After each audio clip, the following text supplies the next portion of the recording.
दोस्तों, जब भी हम जिक्र करते हैं इस कायनात का यानी इस यूनिवर्स का, तो हमारे दिमाग में बहुत से सवाल घूमने लगते हैं। जैसे हमारी यह कायनात आखिर बनी कैसी होगी, यह आखिर कितनी बड़ी होगी और ऐसा क्या है जो आज भी इस कायनात ने अपने अंदर छुपा रखा है। तो दोस्तों, वैसे तो इस कायनात ने अपने अंदर बहुत से भयानक राज दफन किए हुए हैं, लेकिन जो सबसे भयानक हमने देखा है वो है ब्लैक होल। एक ऐसी अंधेरी जगह जहां से वापसी का कोई रास्ता नहीं। ब्लैक होल्स के बारे में हमें बहुत सी कहानियां सुनने को मिलती हैं, जैसे कि ये एक दूसरे यूनिवर्स का रास्ता है, यानी ब्लैक होल में जाने के बाद हम एक ऐसी कायनात में पहुंच जाएंगे जहां एक अलग ही किस्म की जिंदगी बसती है जो कि वक्त से भी परे है, यानी वहां कोई वक्त नहीं होगा और कभी भी मौत नहीं आएगी। और कुछ लोग तो ये भी मानते हैं कि ब्लैक होल्स खुदा तक पहुंचने का रास्ता होते हैं, लेकिन दोस्तों ये सब सिर्फ लोगों के मन की बातें हैं। संगीत पता नहीं चल पाता कि ब्लैक होल मौत देते हैं फिर एक नई जिंदगी। ऐसे ही कुछ सवालों का जवाब ढूंढने के लिए इंसान ने कायनात को पढ़ना शुरू किया, और जब इंसान ने कायनात को पढ़ा तो इंसान की अकल भी दंग रह गई। तो आज की इस वीडियो में हम कायनात की सबसे खतरनाक चीज ब्लैक होल्स के बारे में डिटेल से डिस्कस करेंगे। तो वीडियो बहुत ज्यादा इंटरेस्टिंग होगा, इसलिए इसको एंड तक देखते रहना। मैं हूं जान इब्राहिम और आप देख रहे हैं आपका अपना चैनल सक्सेस नीड्स यू।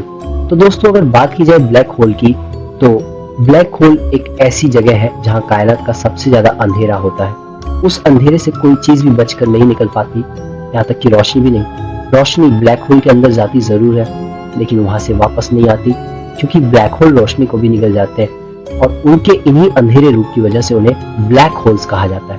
अगर वैज्ञानिक तौर पर समझा जाए तो ब्लैक होल एक ऐसी जगह होती है जहां ग्रेविटी बहुत ज्यादा स्ट्रॉन्ग होती है, और अगर सीधी भाषा में कहा जाए तो इस यूनिवर्स की सबसे ज्यादा ग्रेविटी एक ब्लैक होल के अंदर पाई जाती है।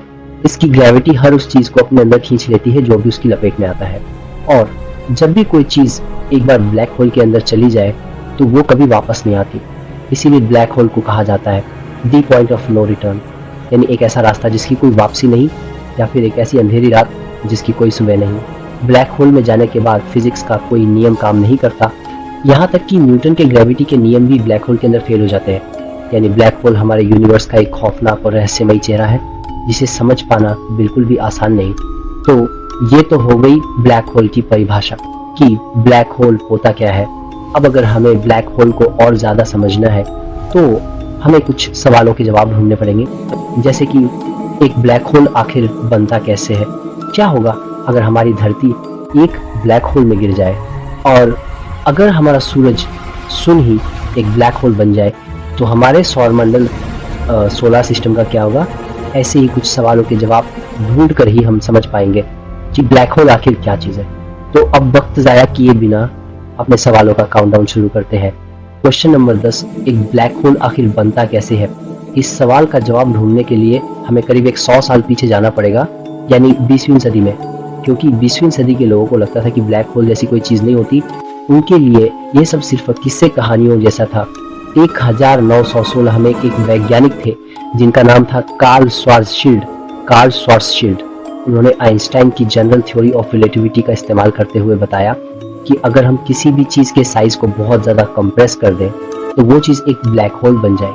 अब ये तो आप जानते ही होंगे कि जब हम किसी चीज को कंप्रेस करते हैं तो उसका साइज छोटा होता जाता है। तो कार्ल श्वार्ज़शील्ड के मुताबिक जब भी हम किसी मैस को हद से ज्यादा कंप्रेस कर देंगे तो वो एक ब्लैक होल बन जाएगा।